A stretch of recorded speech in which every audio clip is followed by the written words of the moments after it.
Hey everybody, how's it going? Today is December 9th, 2020. Opening day is scheduled for 113 days from now. Let's keep our fingers crossed and hope it happens on time this year. There's been a number of reports over the past few days that the Yankees are being kind of passive when it comes to the free agent market. They're not even going after Masahiro Tanaka, who's had 7 pretty good years for the Yankees. And the Yankees rotation, let's face it, is lacking a number 2, at least until Luis Severino comes back. Maybe they don't feel confident in that elbow. So I'll talk about that. Also in this episode, Gary Sanchez goes deep again in the Winter League. I'll tell you why you shouldn't get too excited about it. Also, free agent relief pitcher Archie Bradley is posting pictures of himself in a Yankees jersey, a CC Sabathia jersey. And I wanted to kind of take a look at who Archie Bradley is in case this is a sign that he might be interested in coming to New York. And finally, we'll talk about the facial hair policy. I'm rocking the beard. I see a lot of Yankees rocking the beard during the offseason. It's time to discuss whether or not it's appropriate for a team to control whether or not their players can have facial hair. Talk about it right now.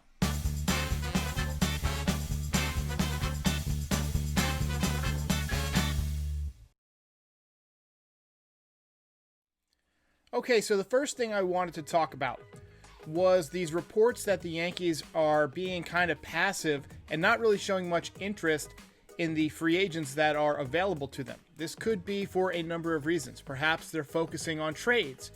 Perhaps they've said that, hey, look, we want to re-sign DJ LeMahieu and then maybe save a bit more money for re-signing some of our bigger guys like Aaron Judge, who's going to be a free agent in a couple of years. It could also just be a sign that they lost a lot of money last season and they want to sort of refill the coffers a little bit. So just not being as aggressive in free agency, not paying high dollars, looking for deals that they can get. That's one of the reasons that I'm not entirely sure they won't go after somebody like a Corey Kluber because he could be a cost-effective move. But there's also the possibility that this is just some disinformation that's being put out there. Keep in mind, there's a lot of head games that go on between these general managers. Sometimes teams will claim that they're not interested in somebody when they really are, or that they're really not planning on spending a lot of money because they want to drive down the price that the agents are asking. And this is a good year to take that posture because it's well known that teams lost a lot of money. The Yankees have already said publicly that they lost more money than anybody. The bottom line is nobody knows what the Yankees are planning other than the Yankees themselves. Keep in mind, Brian Cashman likes to pull stealth moves from out of nowhere. Think of Mark Teixeira joining the Yankees in 2008. The Yankees were not in the market for Mark Teixeira, but it was kind of a last-minute deal. Think of Giancarlo Stanton a few years back. Nobody saw the Yankees going after Giancarlo Stanton until he said that he only wants to go to New York or LA. Also, Jacoby Ellsbury was kind of a move that came out of nowhere. Wasn't a great signing, obviously, but it was kind of a reactionary move after the Mariners signed Robinson Cano. Also, letting Robinson Cano go ended up being a great move, so sometimes the best moves are the ones you don't make. So I trust what Brian Cashman is doing. He's been doing this for over 20 years. If he's really being cautious in the free agent market, I don't think it's necessarily for just money reasons. I think it would be more reflective of the Yankees trying to get something done in the trade market, but we'll have to see. It's a bit surprising to me if the Yankees are actually not engaging or pursuing Masahiro Tanaka. Tanaka's just been so valuable for the Yankees over the last 7 years. He's been very consistent. He hasn't been that dominant pitcher that he was his first run through the league during the 2014 season, but he's been pretty good, and he's made some really good playoff starts over the past several years. I guess the Yankees might be interested in that elbow being an issue. He is kind of a ticking time bomb. But then again, he's pitched with this injury for the last 6.5 years and hasn't required Tommy John surgery yet, although he has pitched with this for 6.5 years, so that might mean it's that much worse. So, Masahiro Tanaka's time in New York may be coming to an end. We've also got a fresh highlight of Gary Sanchez hitting his second home run in winter ball. Now look at this pitch. It's kind of a meatball. It looks like a hanging slider right down the middle, and Gary knows what to do with that pitch. He absolutely crushes it. But let's be completely honest here. These are not major league caliber pitchers for the most part that are playing in this winter league, aside from Domingo Germán, who's actually Gary Sanchez's teammate. And honestly, I don't need to see highlights of Gary Sanchez hitting home runs in winter ball. I would much rather see highlights of Gary Sanchez taking a good pitch the other way for a base hit, or laying off a tough slider in the dirt, or not chasing a high fastball like he did 100 million times this year. Gary Sanchez has all the talent in the world. His approach has always been the problem, though. He chases pitches out of the zone. He gets pull happy. Show me him correcting those issues, and then I'll get excited. Hi, everybody. Hi, Dr. Nick. Here's your injury report.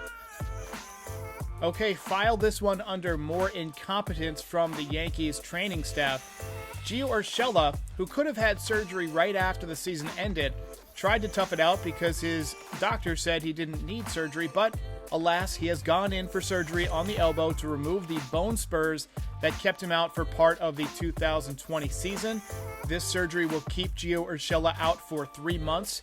Now, luckily, it is December, so that means the injury will keep him out until sometime in early March, which would typically be spring training. Everything may get pushed back this year, so it wouldn't surprise me if Gio Urshela doesn't miss a significant amount of time. He might miss a little bit of spring training, but he should be back by opening day if baseball gets pushed back.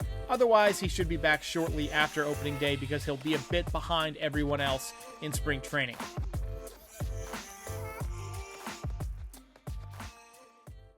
Next thing up on the list is Archie Bradley, who posted a social media picture of himself in Yankees pinstripes wearing CC Sabathia's number 52.